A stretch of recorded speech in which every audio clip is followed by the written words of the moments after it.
মাহফিলের প্রধান বক্তা উস্তাজুল আসাদিজা শাইখুল হাদিস আল্লামা নাসিরউদ্দিন যুক্তিবাদী হাফিজাহুল্লাহু তাআলা হুজুরের নেক হায়াতে তৈয়বা আল্লাহ পাক দান করেন। এর মধ্যে আরেকটা খায়ের আছে, আর ফুলের রঙ বুয়ে দেগারাস, প্রত্যেক ফুলের রঙ ঘিরান আলাদা, কার কথা কার অন্তরে লেগে যায় বলা যায় না। এই জন্য পর্যায়ক্রমে বক্তাদেরকে এখানে পাল্টায় দেওয়া হয়। আমাদের অত্যন্ত স্নেহের মাওলানা তাওহীদুল ইসলাম নড়াইলি লোহাগড়ার হুজুর অনেক সুন্দর কথা বলেছেন, তার মাধ্যমে আপনারা দানও করেছেন। সে কথাগুলোর পর আল্লাহ পাক আমাদের সকলকে আমল করার তৌফিক দান করেন। রহমতের নবী হযরতে আনাস রাদিয়াল্লাহু তাআলা আনহুকে বললেন, আনাস ভালো করে খেয়াল করো, ও আনাস তুমি যে মুহাব্বতের নজরে আমি নবীর দিকে তাকিয়েছো, ওই মুহাব্বতে যদি তুমি আমার ভালোবাসার কথা আমার উম্মতের মাঝে পৌঁছাইয়া দাও, আর ওই ভালোবাসা নিয়ে আমার উম্মতেরা যদি ইন্তেকাল করে কবরে যায়, আল্লাহর কসম এই ভালোবাসা তাকে জান্নাতের মেহমান বানাবে। সুতরাং রাসূলের সব কথা মানা লাগবে কি লাগবে না জোরে কান। কিন্তু কেন আমরা দুনিয়ার মোহে পড়ে আল্লাহকে ভুলে যাই? এর পিছনে একমাত্র ইন্নাহু লাকুম আদুউম মুবিন ওয়া আনি'বুদুনি হাদা সিরাতুম মুস্তাকিম। বুখারী শরীফের এক হাদিসের ভিতরে নবী বলেছেন, আশ-শায়তানু জাসিমুন আলা কলবি ইবনি আদম, বনি আদমদেরকে শয়তান 24 ঘন্টা গ্রেফতার করে রাখে। জোরে জোরে কান নাউযুবিল্লাহ। ফাইজা যাকারাল্লাহ, সে যখন আল্লাহর স্মরণ করে, আল্লাহর কোরআনের মজলিসে বসে নামাজে দাঁড়ায়া যায়, শয়তান তার থেকে দূরে সরে চলে যায়। যতক্ষণ তার নজর গিয়ে পড়ে, ওর থেকেও শয়তান তার দূরে সরে যায়। জোরে জোরে কান সুবহানাল্লাহ। শয়তান যে আল্লাহ পাক আমাদের জন্য ওয়াসওয়াসা দেওয়ার জন্য বিতাড়িত করে দিয়েছেন, চিরশত্রু করে দিয়েছেন, চিহ্নিত করেছেন। সুতরাং শয়তানের গোলামি করবি না রে যুবক, একমাত্র গোলামি করবি কার? জোরে কান। একমাত্র গোলামি করবি আবার আল্লাহর। কিন্তু কেন তুমি স্ত্রীর মহাব্বতে আল্লাহকে ভুলে যাও? কেন যুবক তুমি তোমার ভাইয়ের মহাব্বতে আল্লাহকে ভুলে যাও? কেন তুমি তোমার সন্তানের মহাব্বতে আল্লাহকে ভুলে যাও? আল্লাহ পাক সূরা ইব্রাহিমের 3 নম্বর আয়াতের ভিতরে জানাইয়া দেন, ইস্তাহাব্বুল হায়াতাদ দুনিয়া আলাল আখিরাহ। আল্লাহু আকবার। বান্দা, পার্থিব এই জীবনকে পরকালীন জীবনের উপরে তুমি প্রাধান্য দাও। এ কারণে তোমার স্ত্রীকে খুশি করার ক্ষেত্রে আল্লাহ সম্পর্কে গাফিল হয়ে যাও। তাহলে সর্বক্ষেত্রে আল্লাহর হুকুমকে প্রাধান্য দেওয়া লাগবে কি লাগবে না? ও যুবক, ও মাগো, আল্লাহর রাসূলের সাহাবী, আল্লাহর রাসূলের সাহাবায়ে কেরামদের মাজমা, ওই মাজমার ভিতরে নবী বসে আছেন। এমত অবস্থায় নবী বললেন, তোমাদের ভিতরে কে আছো আজকে তোমরা নফল রোজা রেখেছো? সাহাবীদের ভিতরে কেউ হাত উত্তোলন করেন না। একজন সাহাবী হাত উত্তোলন করলেন, তিনি দেখলেন হযরতে আবু বকর। জোরে জোরে কান সুবহানাল্লাহ। প্রথম প্রশ্নের জবাবে যিনি হাত উত্তোলন করলেন, পাশ তো তিনিই করে গেলেন। জোরে কান ঠিক না বেঠিক? দ্বিতীয় ব্যক্তি সম্পর্কে রাসূল প্রশ্ন করলেন, তোমাদের আমল সম্পর্কে আমি সবক দেওয়ার জন্য এই মজলিসে বলতেছি না, আমি রাসূল আগেও কোন সাহাবীকে কোন সুসংবাদ এই প্রসঙ্গে আমি প্রদান করি নাই। আজকে তোমাদের কাছে প্রশ্ন করব, আগে কাউকে আমি বলি নাই। সুতরাং তোমাদের মধ্যে কে আসো আজকে তোমরা একটু হলেও তোমরা দান সদকা করেছো, কে আসো? সাহাবীদের ভিতরে কেউ হাত উত্তোলন করেন না। একজন যিনি করেছেন পিছন থেকে নবীজি আবার মায়ার নজরে তাকাইয়া দেখেন, তিনি হলেন হযরতে আবু বকর। জোরে জোরে কান সুবহানাল্লাহ। দ্বিতীয় পরীক্ষাও পাস না ফেল। ঘুমানো পাটি, পাস না ফেল। আল্লাহ রসুলের কাছে আবু বকর চোখের পানি ফেলায়া বলতেছেন, নবী গো, আমার সব আমল আপনি বাতেন রাখতে বলেছেন, গোপন রাখতে বলেছেন গো নবী। আমি আমার কোরআন তেলাওয়াতের কথা আমার স্ত্রীকে বলি না, আমি আমার নামাজের রাকাতের সংখ্যা আমার স্ত্রীকে বলি না গো নবী। যাকে বলার আমি তাকেই বলি। সুবহানাল্লাহ। ও গো নবী, আজকে তো আমার সব আমল গোপন আমল জাহির করে দিলেন। এরপরে নবী বলেন, আবু বকর, আমি তোমাকে উদ্দেশ্য করে প্রশ্ন করি নাই, আমি একটা গুরুত্বের কথা বোঝাতে চাই। আল্লাহু আকবার বলেন, আর যারা বলেন। নবী সর্বদিকের অভিভাবক কিনা এই হাদিস দেখলেই বুঝতে পারবেন। সুবহানাল্লাহ। এবার নবী আমার তৃতীয় কথা বললেন, তোমাদের মধ্যে কে আছো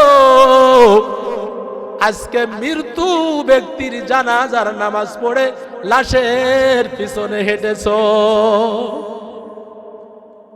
জানাজার নামাজ পড়ার পরে মাইয়াতকে কবরস্থ করার পূর্বে তার খাটিয়ার পিছনে হাঁটা, এটা রাসূলের সুন্নাত, আল্লাহ রাসূলের সাহাবায়ে কেরামদের সুন্নাত। জোরে কান সুবহানাল্লাহ। সাহাবায়ে কেরামদের ভিতরে কেউ কোনো আওয়াজ দেয় না। তৃতীয় প্রশ্নের জবাব, আল্লাহ রাসূলের সাহাবী পিছন থেকে হাত উত্তোলন করিয়া দুহাত উত্তোলন করেছেন। দেখা গেল তৃতীয় ওই নেক আমল করনেওয়ালা হযরতে আবু বকর সিদ্দিক রাদিয়াল্লাহু তাআলা আনহু। জোরে জোরে কান সুবহানাল্লাহ। নবী এবার বললেন, আবু বকর, ও সাহাবায়ে কেরাম ভালো করে শুনে নাও, ফাজতামানা দাখালাল জান্নাহ। হে সাহাবায়ে কেরাম, আমার আবু বকরের ভিতরে যে 3 গুণ আমি পেয়েছি, এই গুণ আমার উম্মতের ভিতরে যদি থাকে তারা সরাসরি জান্নাতে দাখিল হবে। ও যুবক, অনেকে মাহফিল শোনাতে 1 নম্বর পেলে আর আবার জানাজার নামাজ পড়াতে বড় বড় একেবারে বড় মুসল্লি, ওযু থাক আর না থাক, যারা গান ঠিক না বেঠি, ওযু ছাড়াও না জানাজার নামাজ পড়েছে এমন নাপাকও আছে না নাই? আরে কমপক্ষে তায়াম্মুম করে নে, কয় হুজুর ওটা মনে নাই। এমন মুসল্লি আমি পেয়েছি। আল্লাহ আমাদেরকে হেফাজত করেন। আর যারা বলেন, ভাই আমার যুবক, এই কাঠাদুরা চর কাঠাদুরা এই এলাকার ভিতরে চান্দেশ্বর এলাকায় যদি কোনো মানুষের মৃত্যু হয়, সময় থাকতেও আমরা তার জানাজার নামাজ পড়ে কবর না দিয়ে চলে যাই। নবী বলেন, জানাজার নামাজ যারা পড়বে গো 1 রাকাত, আল্লাহ পাক 1 কেরাত নেকি তার আমলনামায় লিখে দেবে। দ্বিতীয় কেরাত হলো যাকে তুমি কবরস্থ করলা, দাফন করলা, 1 কেরাত সমান সমান নবী বলেন উহুদ পাহাড় সমপরিমাণ। জোরে কান সুবহানাল্লাহ। আপন যদি মাইয়াতের আপন বলি পরিচয় দাও, তাহলে রাসূল বলেন মাইয়াতের কবরের পাশে দাঁড়াইয়া মৃত্যুর পরে কবরস্থ করার পরে তার কবরের পাশে এত সময় পর্যন্ত দাঁড়াবা, যত সময় পর্যন্ত আরবের একটা উট জবাই করে সেটা বন্টন করার জন্য যত সময় লাগে, আপনজন অত সময় পর্যন্ত কবরের পাশে দাঁড়ায়া সূরাতুত তাকাসুর, সূরা ইয়াসিন, রাদিতু বিল্লাহি রাব্বান ওয়া বিল ইসলামি দীনান ওয়া বি মুহাম্মাদিন রাসূলা, এই দোয়া পড়বি। এটা হলো মুস্তাহাব, যদি পড়ো আল্লাহ রসুল বলবেন এই কোরআন তেলাওয়াতের কারণে আল্লাহ ওই মুরদারের কবরের আযাব বন্ধ করে দেয়। ও যুবক, ও মা বোনেরা, আমরা দেখি জানাজা পড়াতেও 1 নম্বর, আমরা দেখি নফল রোজা পুরুষের তুলনায় মহিলারা না খেয়ে থাকাটা বড় পছন্দ মনে করে। কুড়া হয়ে যাচ্ছে, তাও নফল রোজা ছাড়ে না, আছে না নাই? আবার ফরজ নামাজের নামে খোঁজ নাই, আছে না নাই? রোজার নামে খোঁজ নাই, বাড় ভাড়া চোলা, এটা কথা আছে না মুরব্বীরা? রোজার নামে খোঁজ নাই, বাড় ভাড়া কি চোলা, এরকম হয়ে যায়। কিন্তু সবাই তো এরকম না। যারা নফল নামাজ, নফল রোজা যারা রাখে, নিঃসন্দেহে তারা ফরজ রোজা কোনোদিন ছাড়ে না। আল্লাহু আকবার। নফল রোজাও রাখনেওয়ালার অভাব নাই, জানাজার নামাজ পড়নেওয়ালার অভাব নাই, কিন্তু আল্লাহ রাস্তায় প্রতিদিন দান সদকা করা লোকের বড় অভাব। কথা ঠিক? জুমার নামাজে গেলে 2 টাকাও হয় না। আমি জুমার নামাজ পড়াই আমার মুসরা কামঠানা মাদ্রাসায়, 4 বছর লোহাগড়া স্বর্ণপটির ভিতরে মসজিদে পড়িয়েছি। সুতরাং আলহামদুলিল্লাহ এখনো পর্যন্ত নিজের পকেটের টাকা নিজের হাত থেকে বের করে দিয়ে এরপরে বলি, সকল মুসল্লিয়ানে কেরাম আল্লাহর ঘর মসজিদের জন্য কিছু দান করেন, কারণ রসুল বলেছেন যে ব্যক্তি দান করবে, দান করলে কোনোদিন তার ধন কমে না। আল্লাহু আকবার। দান যত করবে আসমান থেকে আল্লাহ পাক বালা মুসিবত দূর করে দেবে। জমিনের বালা মুসিবত দূর হয়ে যায় দানের কারণে। ও যুবক, আল্লাহ বলেন আল্লাযীনা ইস্তাহিব্বুনাল হায়াতাদ দুনিয়া আলাল আখিরাহ, পার্থিব জীবন পরকালীন জীবনের উপরে তুমি প্রাধান্য দিয়েছো। সুতরাং আজকে তুমি ইমানদার মনে করো, কিন্তু পয়সার যাকাত দাও না। যাকাত তো দেয়া দূরের কথা, তোমার কাছে পকেটের পয়সা থাকলেও আল্লাহর রাস্তায় দান করতে চাও না। অথচ তুমি জান্নাতের মেহমান, অথচ তুমি জানাজার নামাজ পড়ো, অথচ তুমি আল্লাহ পাকের জন্য নফল রোজা রাখো। কিন্তু আল্লাহ রসুল বলেছেন আল জিহাদু ফি সাবিলিল্লাহ, আল্লাহর জন্য আল্লাহর দেওয়া জান এবং আল্লাহর দেওয়া মাল দেওয়া লাগবে। আল্লাহু আকবার। দান করার কারণে কবরের আযাব বন্ধ হয়, দান করার কারণে আসমানের বালা মুসিবত দূর হয়ে যায়, দান করার কারণে মা বাবার কবর জান্নাতের বাগান হয়, দান করার কারণে আগামী প্রজন্ম অর্থশালী সম্পদশালী দানবীর হয়ে যায়। আল্লাহু আকবার। এজন্য কার মা বাবা কবরে আমার জানা নাই, কার সন্তান কবরে জানা নাই, কার দাদা দাদি কবরে জানা নাই। নবীজি যে বলেছেন 3 আমল করলে, এই গুণ থাকলে তুমি জান্নাতের ভিতরে সরাসরি দাখিল হবা। যদি ওই বিশ্বাস থাকে, আল্লাহর দেওয়া জান, আল্লাহর দেওয়া মাল আল্লাহর রাস্তায় খরচ করে আল্লাহর কবরে যাওয়া লাগবে।